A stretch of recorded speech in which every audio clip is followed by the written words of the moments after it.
നമുക്ക് എങ്ങനെ ഒരു സ്ട്രിങ്ങിനെ റിവേഴ്സ് ചെയ്യാം എന്നുള്ള കാര്യമാണ് ഇതിൽ കാണിക്കുന്നത്. സ്ട്രിങ്ങിനെ റിവേഴ്സ് ചെയ്യുന്നതിന് ധാരാളം മാർഗങ്ങളുണ്ട്. അതിൽ ഒരു രീതി മാത്രമാണ് ഈ ഒരു വീഡിയോയിൽ കാണിക്കുന്നത്. സ്ട്രിങ്ങിനെ റിവേഴ്സ് ചെയ്യുന്നതിന് വേണ്ടി ആദ്യം സ്ട്രിങ്ങിനെ ഗെറ്റ് ചെയ്യുക എന്നുള്ളൊരു കാര്യമാണ് ചെയ്യേണ്ടത്. സ്ട്രിങ്ങിനെ ഗെറ്റ് ചെയ്യുന്നതും രണ്ട് രീതിയിൽ ചെയ്യാം. ഒന്ന് കീബോർഡിൽ നിന്ന് യൂസർ ഡൈയിൽ നിന്ന് ഗെറ്റ് ചെയ്യാം. രണ്ടാമത്തത് പ്രോഗ്രാമിനുള്ളിൽ തന്നെ സ്ട്രിങ് പറഞ്ഞു വയ്ക്കാം.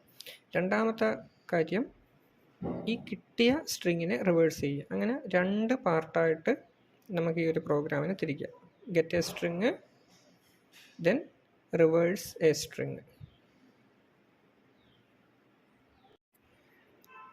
സ്ട്രിങ്ങിനെ ഗെറ്റ് ചെയ്യുന്നതിന് വേണ്ടി ആദ്യം സ്കാനർ ക്ലാസ്സിൻ്റെ ഒരു ഒബ്ജക്റ്റിനെ ക്രിയേറ്റ് ചെയ്യാം. ഇവിടെ ക്രിയേറ്റ് ചെയ്തിട്ടുള്ള ഒബ്ജക്റ്റിൻ്റെ പേര് ഒബിജെ സ്കാനർ എന്നാണ്. ഇവിടെ സ്കാനർ എന്നുള്ളത് ക്ലാസ്, ഒബിജെ സ്കാനർ എന്നുള്ളത് ഒബ്ജക്റ്റിൻ്റെ പേര് അഥവാ ക്ലാസ് റെഫറൻസ് വേരിയബിൾ, അതിനുശേഷം ന്യൂ എന്ന് പറയുന്ന കീവേഡ്, പിന്നെ സ്കാനർ. രണ്ടാമത് കൊടുത്തിരിക്കുന്ന സ്കാനർ വിത്ത് ഫങ്ഷൻ ബ്രാക്കറ്റ്, അതിനെ കൺസ്ട്രക്ടർ എന്ന് പറയാം.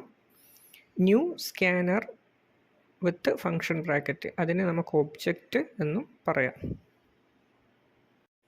സ്കാനർ ക്ലാസ്സിൽ ഡിഫൈൻ ചെയ്തിട്ടുള്ള നെക്സ്റ്റ് ലൈൻ എന്ന ഒരു മെത്തേഡ് ഉപയോഗിച്ചിട്ടാണ് കീബോർഡിൽ നിന്നും സ്ട്രിങ് റീഡ് ചെയ്ത് എടുക്കുന്നത്.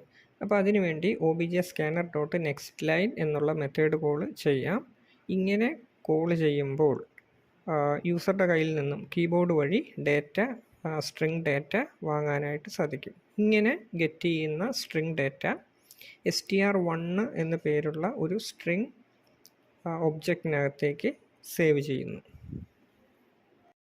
ഇനി രണ്ടാമത്തെ പാർട്ടിൽ ഇനി ചെയ്യാനുള്ളത് ആ കിട്ടിയ സ്ട്രിങ്ങിനെ റിവേഴ്സ് ചെയ്യുക എന്നുള്ളതാണ്.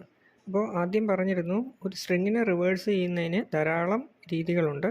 അതിലൊരു രീതി മാത്രമാണിത്. ഇതിൽ സ്ട്രിങ് ബിൽഡർ എന്ന് പറയുന്ന ഒരു ജാവ ക്ലാസ് ആണ് ഉപയോഗിക്കുന്നത്. അപ്പോൾ അതിനുവേണ്ടി ആദ്യം സ്ട്രിങ് ബിൽഡർ ജാവ ക്ലാസ്സിൻ്റെ ഒരു ഒബ്ജക്റ്റ് ക്രിയേറ്റ് ചെയ്തു. ഒബിജെ സ്ട്രിങ് ബിൽഡർ എന്ന് ആ ഒരു ഒബ്ജക്റ്റിന് പേര് കൊടുത്തു. ഇങ്ങനെ ഈ ഒരു ഒബ്ജക്റ്റ് ക്രിയേറ്റ് ചെയ്യുന്ന സമയത്ത് പാരാമീറ്ററായിട്ട് str1 എന്നും പറഞ്ഞ് കൊടുത്തു.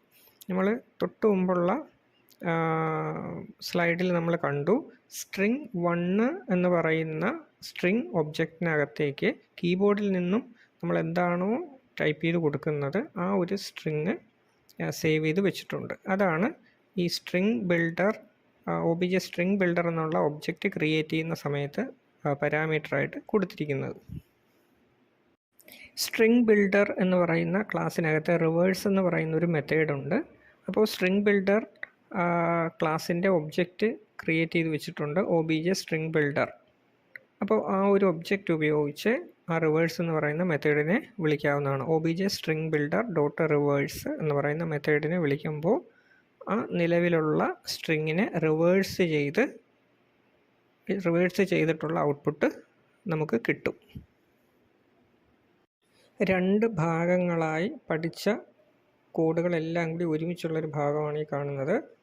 ഇതിലാദ്യം സ്കാനർ ക്ലാസ്സിൻ്റെ ഒബ്ജക്റ്റിനെ ക്രിയേറ്റ് ചെയ്യുന്നു, പിന്നീട് എൻ്റർ എ സ്ട്രിങ് എന്നും പറഞ്ഞൊരു മെസ്സേജ് അത് കൺസോളിലേക്ക് കൊടുക്കുന്നു.